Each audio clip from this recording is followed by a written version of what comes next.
In our previous video on Position Register, or PR mode, we showed you the incredible capabilities available to you with path programming in the SureServo2 drive. It is important to understand that once you program a PR path, there are many ways to trigger it. Regardless of which trigger method is used, they will all execute the same path. In the PR mode configuration video, we only use the configuration software to trigger a PR path. While this is great for testing and initial setup, it isn't feasible to manually trigger a move over and over when you need to run the move thousands of times per day, each day, every year. The most common methods to command a PR path in a production environment are using the drive's digital inputs or writing information using Ethernet or serial communications. The other options we discussed in the initial PR mode video were capture, compare, ECAM, and event triggering. These are all for more advanced and specialized motion applications and require a lot of other settings and understanding. They are all described in detail in the SureServo2 user manual, so we won't be focusing on them today. Additionally, we cover triggering a PR path via communications in this video for Modbus TCP, this video for Modbus RTU, this video for implicit Ethernet IP, and in this video for explicit Ethernet IP. So we also won't be rehashing any of those. We will instead be focused on the final method for triggering a PR path in the SureServo2. This is done using the drive's digital inputs. With the drive configuration we performed in the PR mode video, triggering PR path number 1 will start a 4-path program that sends our linear slide to 0, then cycles between +3 and -3 inches. In our video today, we are using a slightly different motion base, but the concept will be the same. Let's also plan to add a 5th PR path trigger as an option to interrupt the cycle and return us to 0. To do this, we will go to the PR mode settings screen and set path 5 to be a point-to-point move that does not proceed to the next path. We will have this path interrupt any previous path. This will cause this path to be immediately executed, overriding any currently running paths. We could also use an overlap move to have a blended transition when the active path enters its deceleration region.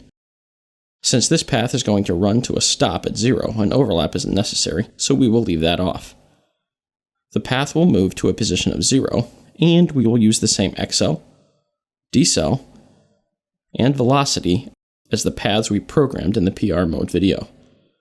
We can then write this path to the drive. To trigger PR path number 1, we will need to wire in a few digital inputs. Since we don't know which digital inputs to wire just yet, this will require a little planning first.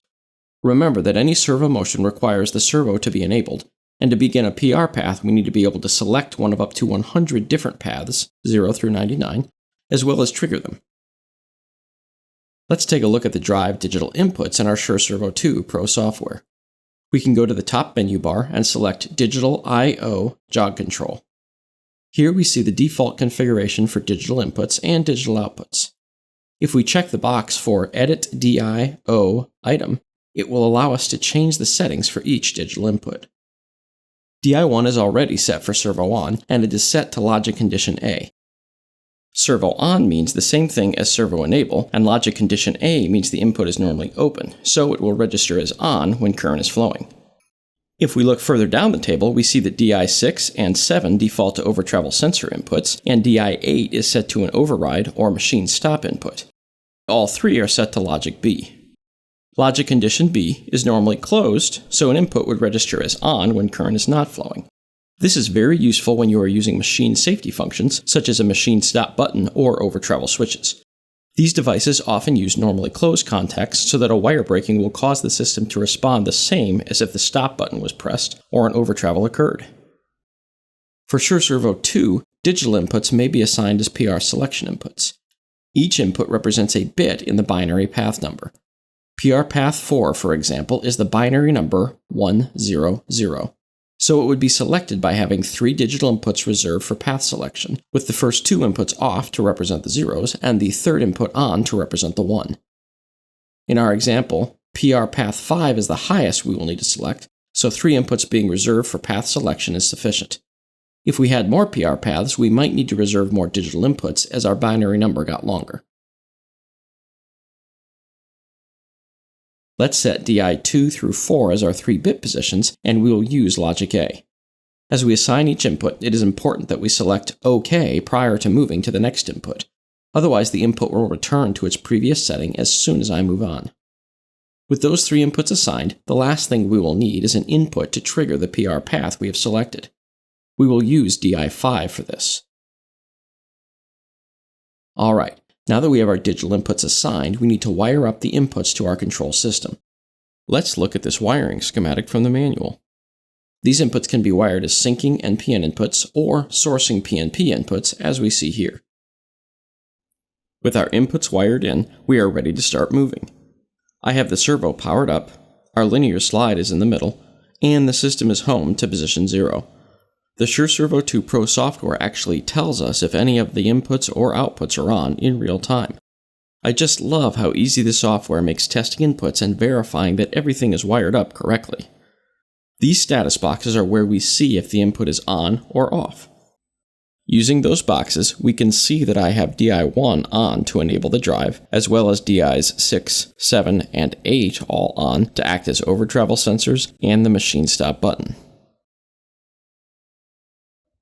Currently, our 3 PR selection inputs are all off, so if I was to turn on DI5 to trigger a PR move, the system would run PR path 0, which is the homing routine. We don't want to do this, so let's trigger path 1 instead. Remember that path 1 will start a move to 0 inches, path 2 will be a move to positive 3 inches and will start path 3 after a pause. Path 3 will be a move to negative 3 inches and will start path 4 after another pause. Path 4 will return back to path 2, repeating the cycle indefinitely. If I turn on DI2 and leave DI3 and 4 off, this corresponds to the binary number 0, 0, 1. I can now turn on DI5 to run PR path 1. We see the linear slide move to positive 3 inches, pause for 1 second, then go backwards to negative 3 inches and repeat, just like we saw in our PR mode video. So far, so good. Now let's switch our PR mode selection bits to select path 5. Remember that path 5 is our interrupt that will then return the linear slide back to 0. PR path 5 is a binary number of 1, 0, 1, so I will have DI2 and DI4 on and leave DI3 off. When I do this, nothing occurs because we have selected path 5 but have not yet sent the trigger. If I now turn on DI5 to trigger the path, we see the cycle is interrupted and the linear slide moves back to 0. Perfect! We have now triggered multiple PR paths with digital inputs using the SureServo2. For further assistance, please contact our award-winning free technical support. We also have plenty more videos on SureServo2 setup and configuration for you to take a look at. To subscribe to our YouTube channel, click here.